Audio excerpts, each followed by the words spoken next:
The Montana wind sliced through my jacket, carrying the sharp tang of gasoline and the faint promise of snow. I stood in the parking lot of a rundown gas station off Highway 2, watching the taillights of Emily's black SUV vanish into the dusk. My wife's laughter echoed in my head, her words still burning. Figure it out yourself.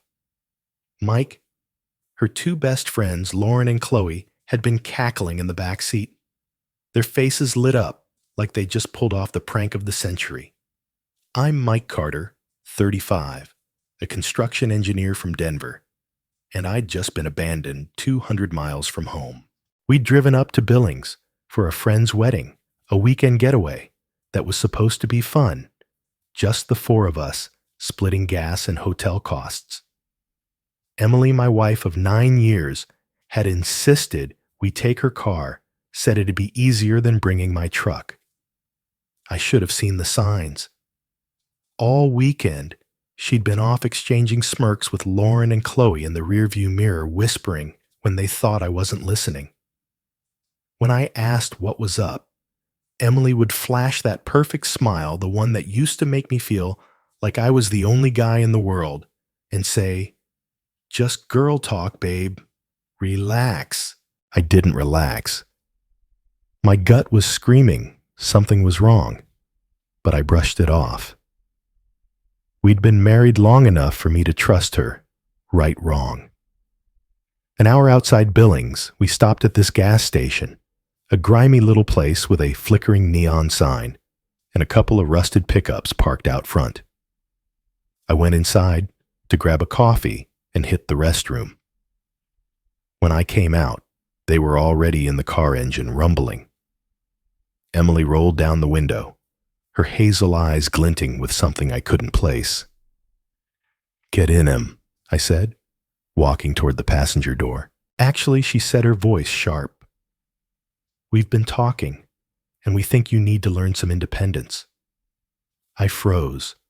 What the hell does that mean? Lauren leaned forward from the back seat, her blonde ponytail swinging. "You're always so clingy, Mike," following Emily around like a lost dog. Chloe sprawled out next to her, smirked, and held up her phone, clearly recording me. "Yeah, time for an adventure, big guy," she said, her voice dripping with mockery. I stood there clutching my house keys, useless since my truck was parked in our driveway back in Denver. "This isn't funny," I said, my voice low. "Cut it out." Emily's grin widened, predatory. "It's not a joke. It's a prank. You're always so serious, Mike. Lighten up. Figure it out yourself." She hit the gas, and the SUV peeled out, kicking up gravel. I caught a glimpse of Chloe's phone still aimed at me, Lauren's laugh ringing out as they sped off. I checked my phone. Emily's number went straight to voicemail. Lauren's, too. Chloe had blocked me ages ago after some dumb argument about her art. My wallet had $50, my debit card, and a credit card we shared. I tried the credit card at the gas station's ATM to pull some cash. Declined. I checked the account on my phone. Emily had drained it. Every cent from our joint account gone just hours before they ditched me. This wasn't a prank. This was planned, calculated, cruel. The gas station clerk, a guy with a gray beard and a bored expression, watched me pace the parking lot. "You okay, man?" he asked when I came back inside. I explained, leaving out the part where I felt like the world's biggest idiot. "No buses run through here," he said, scratching his neck. "Greyhound's got a stop in Billings about 40 miles east. You'd need a cab. A $60 cab ride I could barely afford." As the sun dipped below the Montana hills, painting the sky blood red, I realized this wasn't just about being stranded. Emily, Lauren, and Chloe had humiliated me, laughed about it, recorded it. In the States, you don't just ditch your husband in the middle of nowhere and post it online for kicks. That's the kind of thing that gets you canceled or worse, sued. But they didn't care. They thought I'd come crawling back, tail between my legs. I called a cab and waited, the cold seeping into my bones. My phone buzzed. Chloe had posted the video on Instagram, captioned, "Lost puppy needs a ride. Boys trip." My face was clear as day, standing there like a fool. Comments were already rolling in, strangers laughing, friends asking what was going on. My blood boiled. This wasn't just a prank. It was public shaming, a violation of everything I thought Emily and I stood for. The cab pulled up, headlights cutting through the dusk. I got in my mind racing. Why would Emily do this? What kind of person plans to humiliate their husband for months? And what was I going to do about it? The bus smelled like stale coffee and sweat, its engine rumbling as we crawled through the Wyoming night.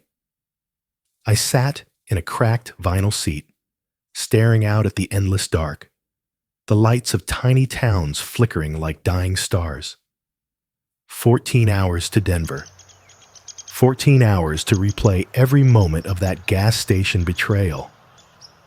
I'm Mike Carter, and my wife Emily, along with her best friends Lauren and Chloe, had just left me stranded 200 miles from home, laughing like it was a game. But what I found on that bus ride made me realize this wasn't just a cruel prank. It was the end of everything I thought I knew. I kept checking my phone, expecting a text from Emily, maybe an apology, or we went too far. Nothing. Just that damn Instagram video Chloe posted, my face plastered online with strangers piling on. "Bro, you good one," comment read. "Another LMAO dude got owned." My thumb hovered over the screen, itching to call Emily again, but I stopped. Instead, I opened our banking app, hoping I'd misread it at the gas station. Nope. The joint account was at zero. Emily had transferred every cent, $4, $200, to an account I didn't recognize. My paycheck was in there, our savings for a new deck. Gone. The bus lurched past Casper, Wyoming around midnight, and I couldn't sleep. My mind kept going back to our 9 years together. I met Emily at a construction site in Denver. She was the environmental consultant, all sharp wit and confidence, making me feel like I mattered. But her friends Lauren and Chloe never warmed to me. Lauren, a PR hotshot with a fake smile, always acted like I was beneath her, making snide comments about my blue-collar vibe. Chloe, the free-spirited artist, rolled her eyes every time I spoke, like I was some boring obstacle in Emily's glamorous life. They'd plan girls' trips without me, make inside jokes. At dinners, leave me out of photos. Emily always brushed it off. "They're just protective, Mike. Give it time." 9 years, and they still treated me like an outsider. Back in Denver, the bus dropped me off at Union Station at 8 a.m. The city felt different, cold, despite the October sun. Our house in the suburbs, with its neat lawn and blue shutters, looked like a stranger's. Emily's SUV wasn't in the driveway. Inside the place was untouched dishes from Friday's breakfast still in the sink, my toolbox by the garage door. I called in sick to work, then sat at the kitchen table with Emily's laptop. She'd always been sloppy with passwords, Chloe's birthday of all things. I opened it, not sure what I was looking for, but I needed answers. Her browser was a gold mine of betrayal. A group chat with Lauren and Chloe going back 6 months. Lauren: "Let's ditch Mike somewhere remote. Teach him to stop clinging to you." Chloe: "OMG, yes. He's so pathetic. Bet he cries." Emily: "You guys are awful, LOL. But it'd be hilarious. They'd planned every detail. The gas station, the independence excuse, even what to do if I got home first. He'll probably call his mommy Lauren," wrote with a string of laughing emojis. Screenshots of my texts to Emily, shared for their amusement. A photo of me fixing our sink, captioned "Mr. Boring at it again." My stomach churned. This wasn't a spur-of-the-moment prank. They'd been plotting to humiliate me for months, mocking me behind my back while I worked 60-hour weeks to keep us comfortable. Then I found it the real gut punch. A separate chat with some guy named David, a coworker from Emily's firm. Flirty messages, late-night calls, plans to meet up in Billings after they ditched me. "Can't wait to be free for the weekend," Emily wrote. "Mike's such a drag." David replied with a winking emoji. Photos of them at a bar. Her hand on his arm, time-stamped the day before the wedding. She'd been cheating, and this prank was her way of pushing me out without the mess of a divorce. In America, you don't just betray your spouse like that. And call it a joke, that's the kind of thing that ruins reputations, ends friendships. But Emily didn't care. She thought I'd slink back tail between my legs. I closed the laptop, my hands shaking. I packed a duffel bag, closed toothbrush, my dad's old watch, and drove my truck to my brother Ryan's place in Colorado Springs. Ryan, a night shift mechanic, didn't ask questions when I showed up. Just handed me a beer and said, "How long you staying?" "Don't know," I said. I told him everything: the gas station, the drained account, the affair. His jaw tightened. "She's garbage, Mike. You're better off." Monday, I called my boss at Apex Construction and got a transfer to a hospital project in the Springs. They needed guys, and I needed a fresh start. Tuesday afternoon, my phone lit up. "Emily." "Mike, where are you? I get home and you're gone. This isn't like you. Call me." No apology, just confusion, like I'd betrayed her. I blocked her number. Then Lauren called. Blocked. Chloe tried from a burner number, saying I was overreacting to a joke. Blocked. I thought I was done. But Thursday, Ryan came home from his shift, his face grim. "Emily's outside," he said, "in her car across the street." I looked out the window. There was her SUV, parked under a streetlight. She saw me, got out, and started walking toward Ryan's apartment. My heart pounded. Was she here to apologize, or was this another game? I stood in the dim lobby of Ryan's apartment building in Colorado Springs, the fluorescent lights buzzing overhead. Emily pushed through the glass door, her boots clicking on the tile. Her face was all concern, eyes wide, lips parted like she was the worried wife in some Lifetime movie. "Mike, thank God," she said, reaching for me. "I've been so worried." I stepped back, my jaw tight. 9 years of marriage, and I could see right through her act. "What do you want, Emily?" I asked, keeping my voice steady. She blinked like she hadn't expected resistance. "I want you to come home. We need to talk about this like adults." The lobby smelled faintly of mildew, and outside the Colorado night was quiet except for the hum of a distant car. Talk about what I said. How you and your friends left me stranded 200 miles from home. How you drained our account. Or how you've been screwing David behind my back. Her face froze, the concerned wife mask slipping just enough to show irritation underneath. "It was a prank, Mike. You're blowing this way, out of proportion." I laughed, short and bitter. "A prank. You planned it for months. I saw the chats, Emily. You, Lauren, Chloe laughing about how pathetic I am. You shared my texts, my pictures, like I was your personal joke." Her mouth opened, then closed. For a second, I thought she'd deny it, but she just crossed her arms. "You went through my laptop. That's low even for you." The audacity of it, her acting like I was the one crossing lines, made my blood boil. In America, you don't violate your spouse's privacy like that, then turn around and play victim. But Emily didn't care about boundaries. She never had. "I'm not coming home," I said, turning toward the elevator. She grabbed my arm, her nails digging in. Don't be ridiculous, Mike. You can't just walk away because your feelings got hurt. I yanked free. Watch me. Her voice followed me, rising, promising we could work it out, throwing out half-baked apologies that sounded like they'd been rehearsed in front of Lauren and Chloe. I hit the elevator button and didn't look back. When the doors closed, she was still talking. The next morning, I changed my number. Ryan, pouring coffee in his cramped kitchen, nodded when I told him. Good call, he said. She's not worth your time. I started my new job at the hospital site in Colorado Springs, leading a crew of 5 guys. The work was grueling, but honest, pouring concrete framing walls, no room for overthinking. I rented a small apartment nearby, a 1-bedroom with a view of Pikes Peak.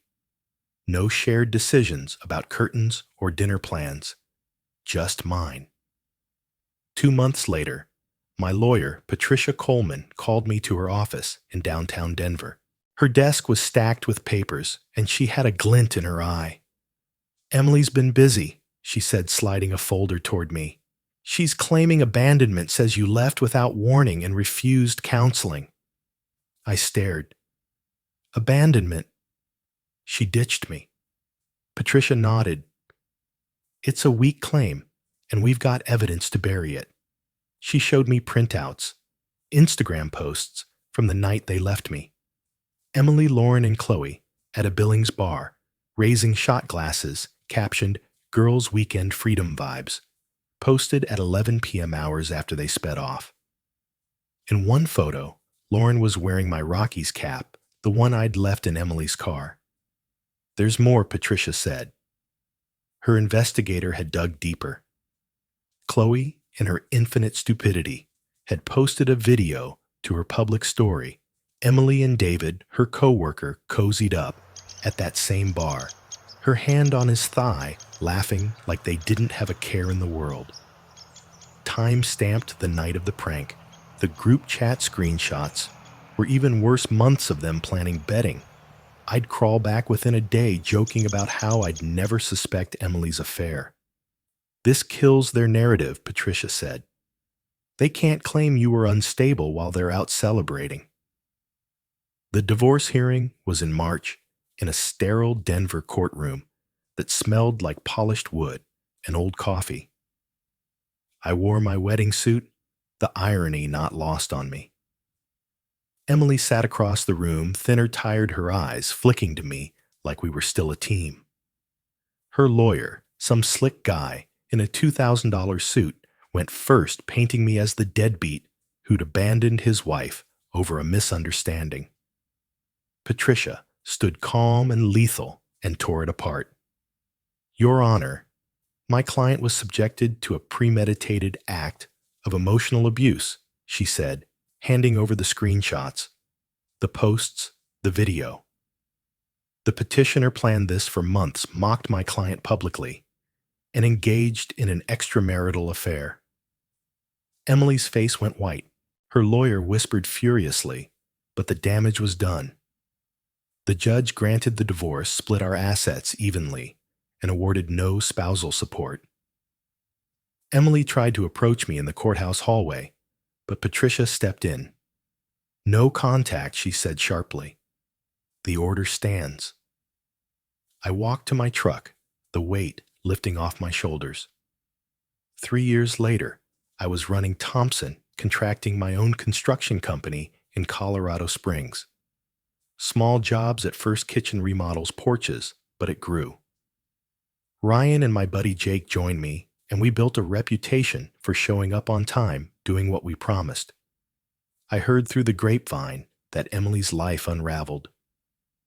Lauren got fired from her PR job after her company caught wind of the harassment. She'd been dumb enough to use her work phone to text me threats. Chloe's art career tanked when her friends realized she'd lied about me being unstable. Emily remarried David 6 months after our divorce, but it crashed in a year, leaving her ostracized by our old social circle. A year after the divorce, my phone buzzed with a text from an unknown number. Mike, it's me. We need to talk. My thumb hovered over the screen.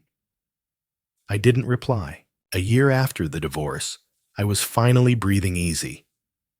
My one-bedroom apartment in Colorado Springs overlooked the jagged outline of Pikes Peak, and the mornings were quiet except for the hum of my coffee maker. Thompson Contracting was picking up steam.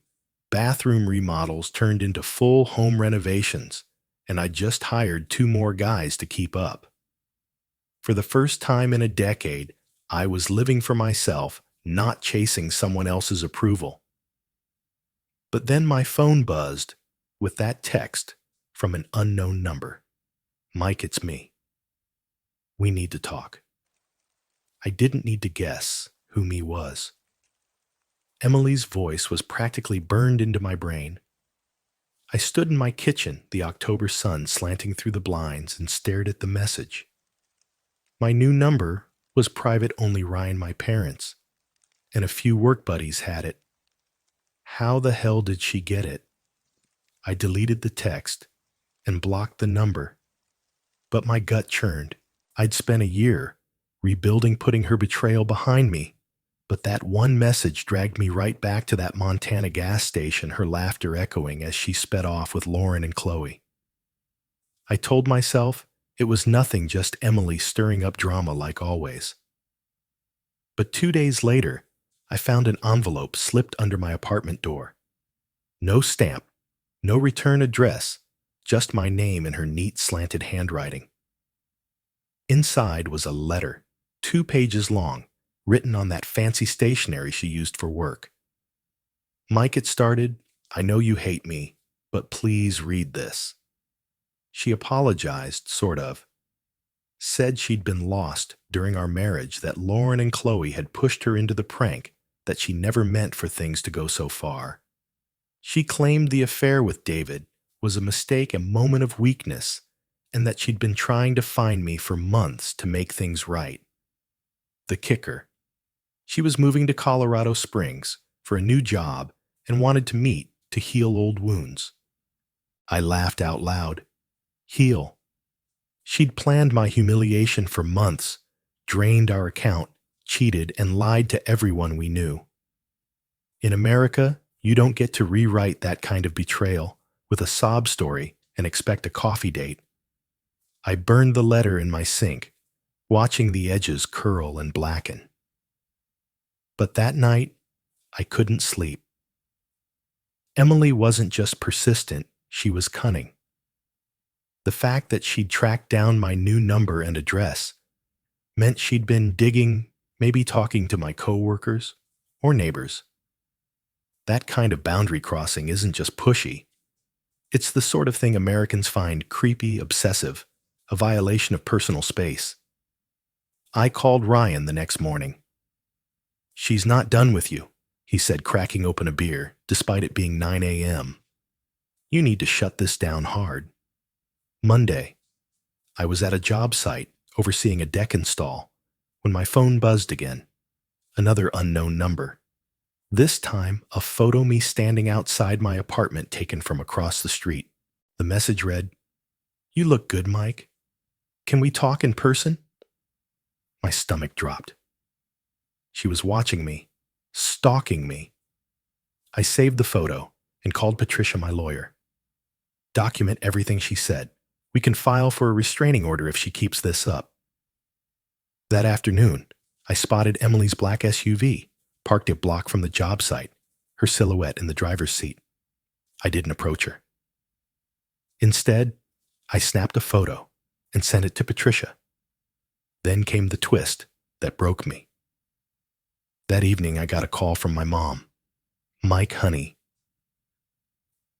Emily came by the house, she said, her voice shaky. Mom had always liked Emily, thought she was the stable one in our marriage. She says she's pregnant, Mike, and she's claiming it's yours. I nearly dropped the phone. Pregnant. We hadn't been together in over a year. It was impossible. But Emily was spinning a new story, telling my parents I'd abandoned her during a rough patch, that she'd been trying to save our marriage. She'd even shown them a fake ultrasound, tears in her eyes, playing the victim to perfection. I drove to my parents' place in Denver that weekend, my truck rattling over the I-25. Mom was waiting on the porch, her face pale. "Is it true, Mike?" she asked. I showed her the timeline, our divorce, the affair, the group chats, the stalking. "She's lying, Mom. She's trying to manipulate you." But as I drove back to the Springs, I realized Emily wasn't just after me. She was rewriting history, dragging my family into her game. What was her end game?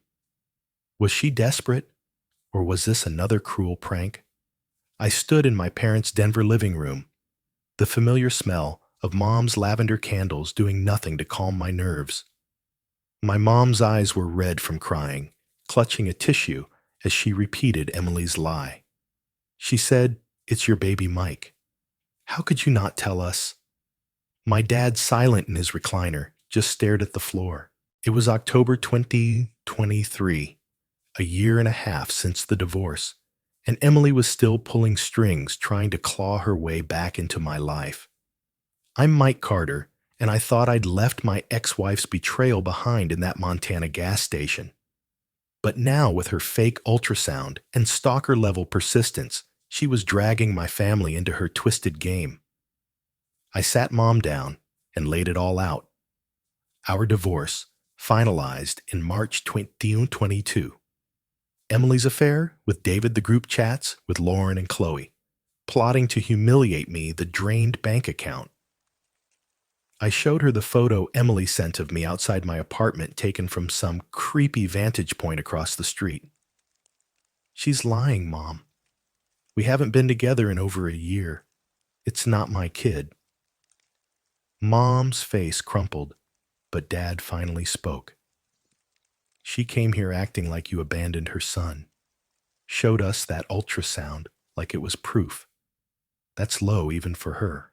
In America, faking a pregnancy to manipulate someone's family is the kind of thing that gets you ostracized. It's not just deceit, it's weaponizing something sacred." But Emily didn't care about decency.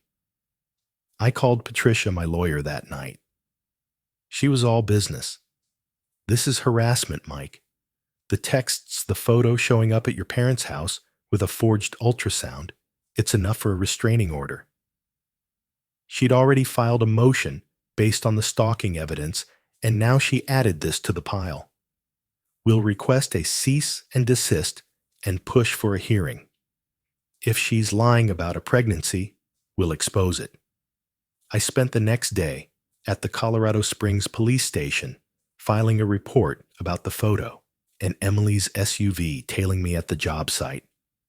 The officer, a grizzled guy with a buzz cut, raised an eyebrow. "Your ex sounds like a piece of work. Keep your doors locked." Back at my apartment, I installed a cheap security camera from Home Depot, its red light blinking above my door. Work kept me sane. Thompson Contracting was booming with 3 new contracts for home renovations. Ryan and Jake were running crews now, and I was finally saving enough to buy a small house. But Emily's shadow hung over everything. Wednesday night, I got another text from a new number. "Mike, you can't ignore me forever." "I'm sorry. Okay, let's meet. I'm at the Rusty Spur on T. John Street." The Rusty Spur was a dive bar downtown, all sticky floors and neon beer signs. I didn't reply, but I saved the message for Patricia. Then came the twist that turned my world upside down. Friday. I was at a job site checking blueprints when Ryan pulled me aside. "You need to see this," he said, handing me his phone. It was a Reddit post on R Denver titled "Local Woman Exposes Deadbeat Ex-Husband." The post from a throwaway account was Emily's voice through and through.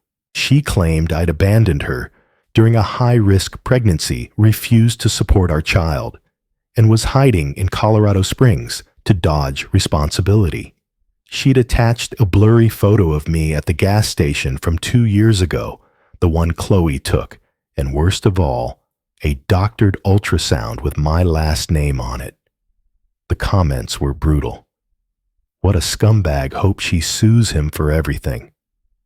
My crew was already whispering, glancing at me like I was some kind of monster.